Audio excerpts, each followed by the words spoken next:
Welcome to the United States of Small Business, a podcast where the essence of American entrepreneurship is celebrated in every episode. With host John Quick at the helm, join us as we embark on a journey through the heart of the nation, uncovering the inspiring stories of small business owners from coast to coast.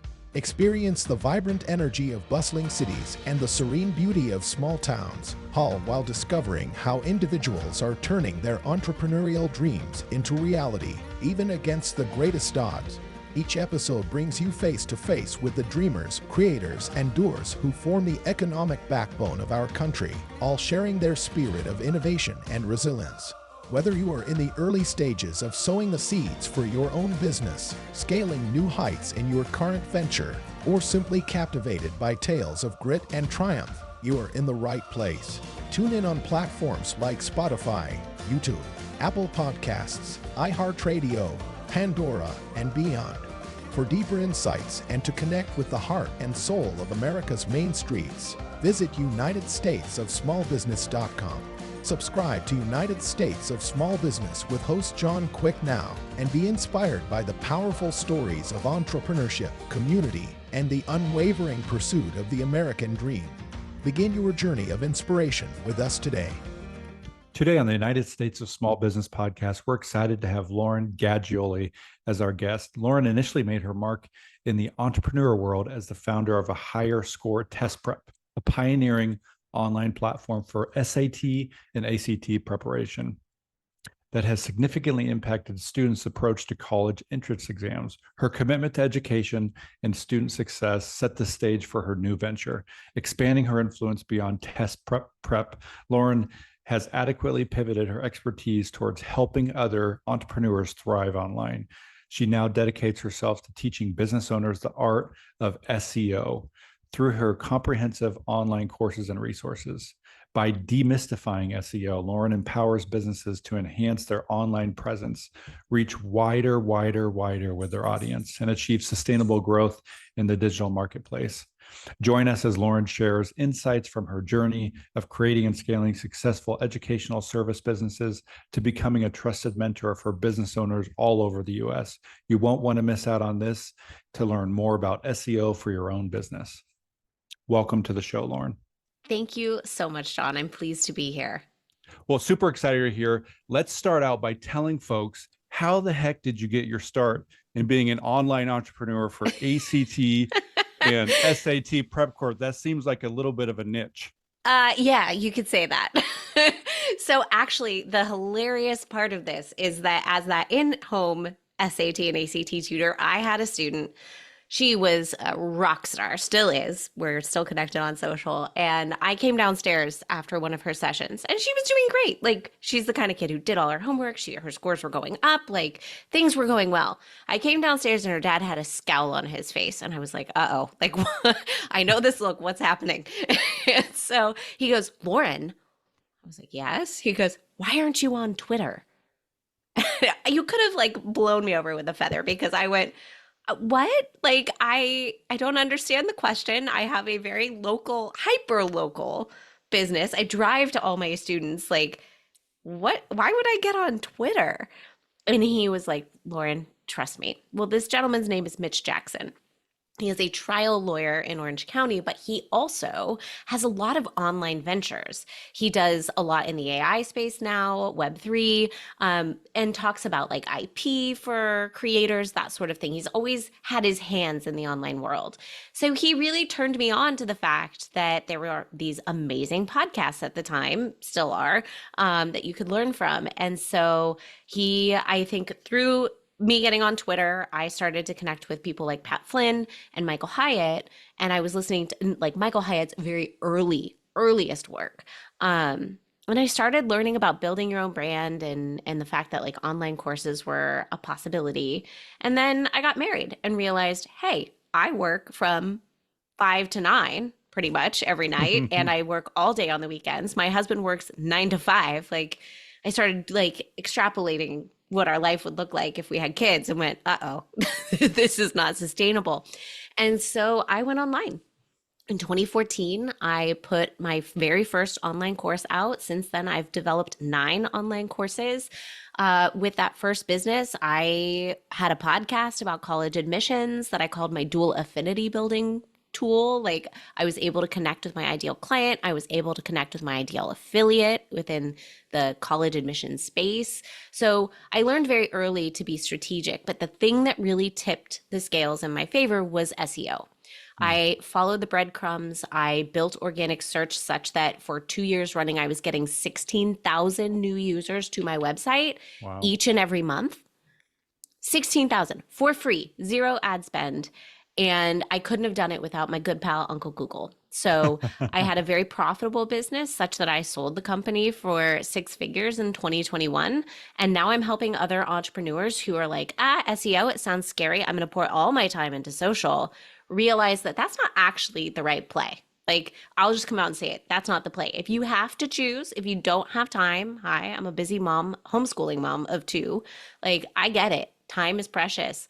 If you are pouring it into the 24-hour boom and bust cycle that is the social algorithm, I got to tell you, there's a better way. There's a better way. Do not just keep pouring into social and praying to go viral. Google can have your back. And anybody who says SEO is not a viable strategy is lying. They probably don't know what they're talking about. 100%. So take me back to that moment where you experienced some success and you're like, I think I could do this for a living. I think there's something here. I kind of got a fire under my belly and people are listening. And what did that look like for you? So I think the very first time I was like, oh, this online world is awesome, is when I got a purchase for my SAT course and I had no idea who the person was. I went, a stranger on the internet just handed me money. Like, I'm doing something right. Like, I engendered enough trust that they handed me $600 in one fell swoop.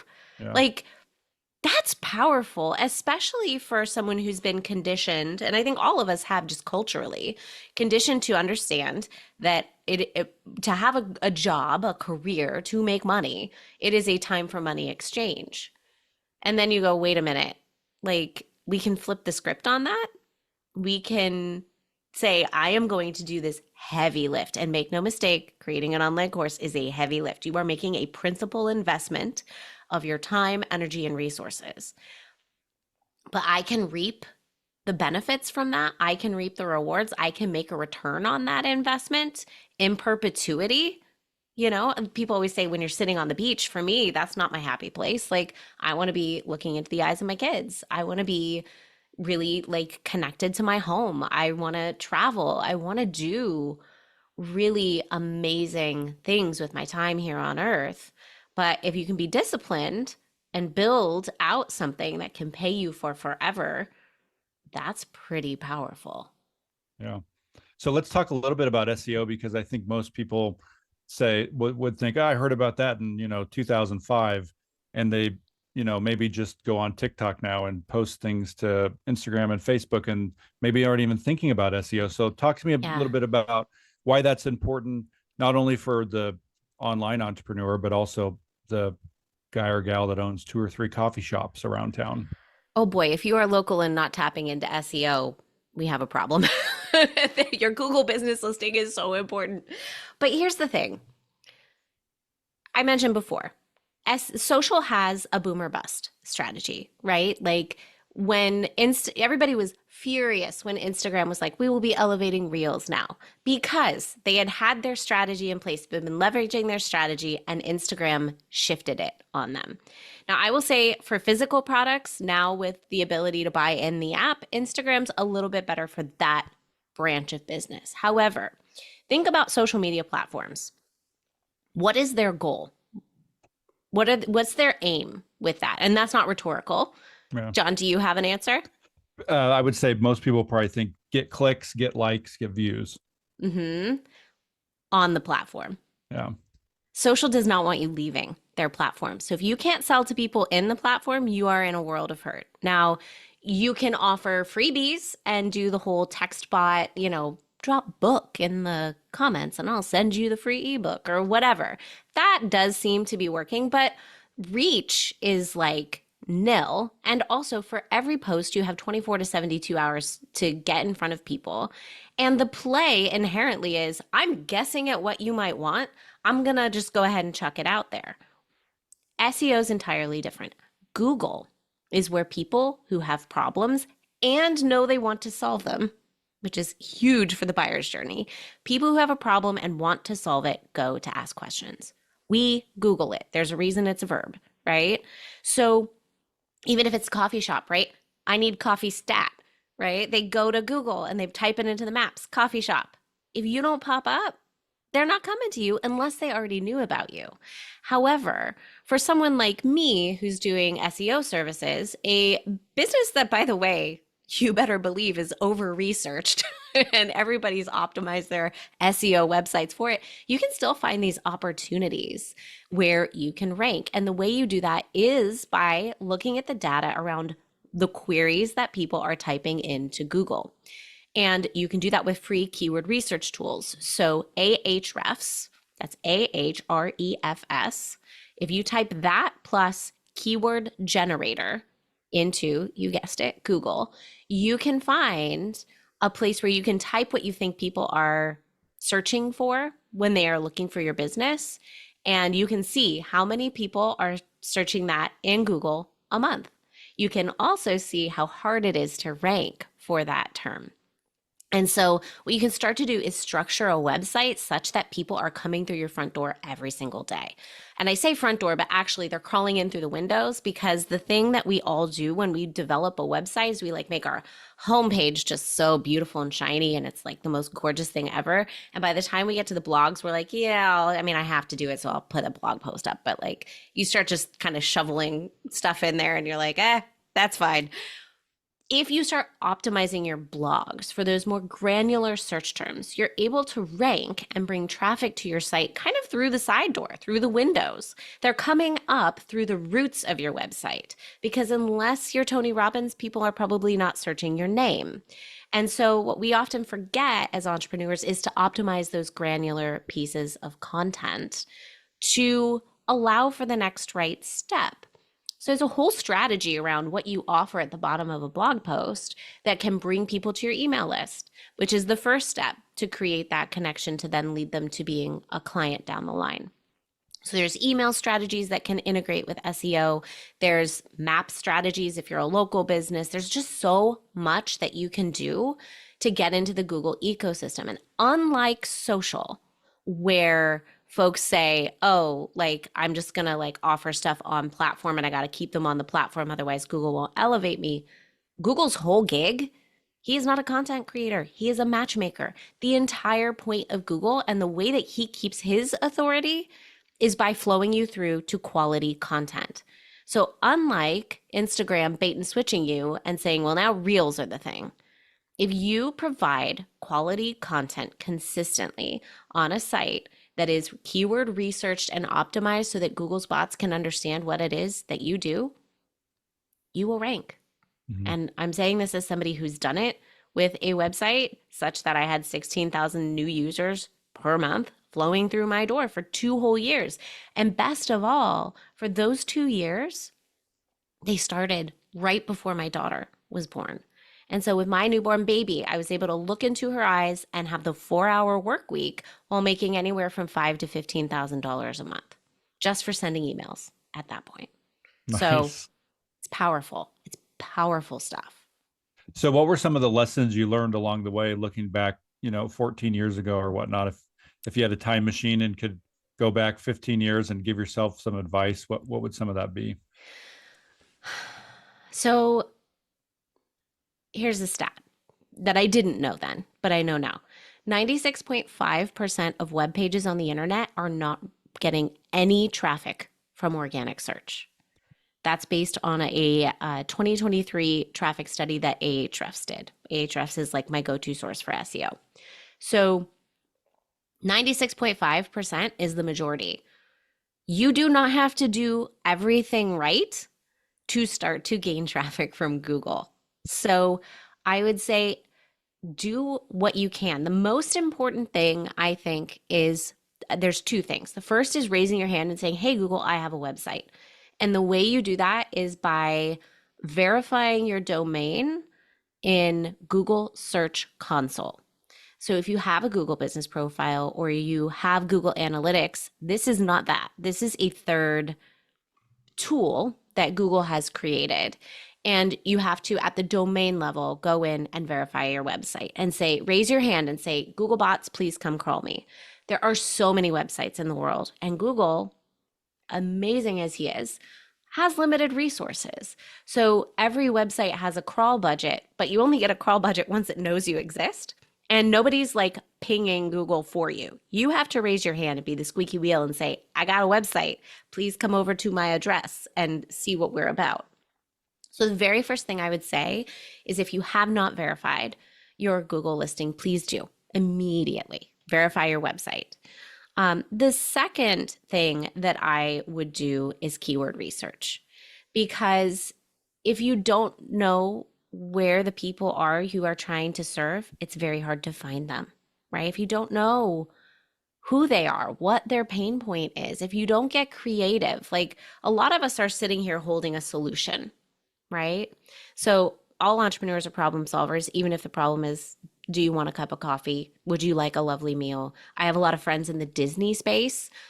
Would you like a lovely vacation where you can make memories with your children, right? There's a lot of these kind of larger questions. When people have a problem and they don't know the solution is you, what are they typing into Google? And thinking about keyword research as a way to connect with your ideal person and say, I see you. I see that you want to know how to get your website on Google. I understand that. Let me tell you, there are a whole suite of things that we can do. And here are the two most important. You need to verify your website in Google, and you need to go ahead and do some keyword research so that you're meeting the right people at the right time and Google can elevate your content. And here are some additional tips to make your content really great. So I think thinking about that whole life cycle, thinking about the fact that numbers are great, who the person is on the other side. When you connect with the individual, that's where you really are able to make change and connect with the person on the other side of that query or pain point. So I would highly recommend people who are averse to looking at data, going, I don't want to like get numbers around it. It's just additional information that allows you to serve more people, which I think my favorite entrepreneurs have this heart to serve. And so whether you're brick and mortar or, somebody who's exclusively online or some sort of hybrid, SEO doesn't have to be an exclusive strategy, but it can come alongside the other strategies you have. It will refine your approach to everything, and your message will start to be more resonant with others if you look at that keyword research through that more heart-centered lens. So if there's folks listening into this and they're like, this all sounds amazing, I don't have the time to do this, can Lauren just do this for me? Is this something that you do for folks, and how can they contact you? I do. So what I would recommend, so everything lives at laurengaggioli.com. That's first and foremost. Some people are interested in having me take over and do it for them, and I absolutely do that. I have a local yarn shop here that I work with. I have a Disney travel agency. I've got a number of clients, a company that's doing hormone replacement therapy that's part local, part online. Like, it's very cool. I love helping other people have their businesses thrive. And I think Google is an amazing, amazing partner to help you achieve that. So I also have a number of folks going through my organic marketing ecosystem course where I teach you everything. And it comes with an accountability group, and we help each other. We cheer each other on. We do like drop-in little quick coaching sessions. So regardless of how much ownership you want to take of this versus how much you want to just hand off, I have something to serve you because I am so passionate about sharing this message with folks. So it all lives at laurengaggioli.com.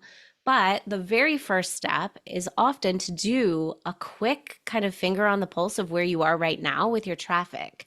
And so I do offer a website audit service. However, I have a free 3-part mini course that's the DIY website audit, where I walk you through 3 videos. These are the things you need to know. We go a little more in depth than we were able to here. There's like screen grabs and stuff so you can like see what it all looks like. And you can get that at laurengaggioli.com/DIY audit. So free 3-part mini course. You will benchmark your website and understand exactly what's going on your website so that when you come to me and say, hey, Lauren, okay, I did the audit. Here's my stats. Here's where I stand. Can you help me take the next right step? Then we can figure out what the next right step, what makes sense. And I will say, I love entrepreneurs, and I know a lot of us are bootstrapping. So I try to be cognizant of that in my price points. Please do not work with companies that are like, hey, for $150 a month, we'll do your SEO. There's so many people in this space that are bad actors. And that's one of the things that is tricky for me to find people before they have the wool pulled over their eyes. I'm working with a gal who's like shelled out probably $100 or $1,500 at this point over the last year. And she has nothing to show for it. Her site is not ranking. And so she and I are going to start working together next month because she needs to raise that presence. And if you want to sell courses in particular, you need a lot of people coming to your doorstep. Well, I like the fact that you learned how to do this with your own business 14 years ago. And you're not just somebody that's popped up to say, hey, I'm an online expert. You were driving to people's houses and, helping students better their lives by ACT and SAT scores. And, learned through probably the class of hard knocks on how to do this correctly. And so I think that's such a great route to take. We're, 25 minutes has gone by in a flash. Lauren, do you have any last minute thoughts here before we head out? I think, I'll just say it again. To be in the happy minority, a 3.5% of folks whose web pages are getting found on Google, it doesn't take much. Think Pareto principle. The 80-20 rule absolutely applies here. Thinking about how SEO principles can fit into an existing strategy, how you can flip the script on it, get creative with how you apply these different strategies, these different SEO best practices and principles. It doesn't have to be all or nothing. So if you're afraid of it, just know this isn't going to necessarily add a ton of time to your workflow. Plus, if you do it right, it can actually be self-care for you and your business because you're no longer focused on finding leads. The leads are naturally flowing to you at an even, steady pace. It doesn't take much to maintain it. And so that whole side of your business of finding leads, it can go away. You can just be serving people, which I think is really why we all got into business in the first place. So if that's something that appeals to you, you can do the bare minimum and still reap some pretty amazing rewards. So I encourage you not to ostrich it. Don't bury your head in the sand. Take a look under that rock, because I think what you'll find is opportunity. And I think what you'll find is ease and flow and more freedom to live a full life, right? To serve people well and to live a more full life with balance and ease. Awesome. Well, thank you so much, Lauren, for joining us here on the United States of Small Business. For folks listening in, SEO is very important. I want to encourage folks to go take a look at Lauren and her business. We're going to put the links into the podcast description. And just imagine yourself going on a vacation around the U.S. and you show up to a city that you've never been to and you Google best restaurant. That's why SEO is so important, because you want to show up on that page one. And it sounds like Lauren can teach you how to do that. So Absolutely. Folks, thanks so much for tuning in. Lauren, thank you so much again for being a guest here on the United States of Small Business. And until next time, I'm John Quick, and Lauren, you have yourself a great day.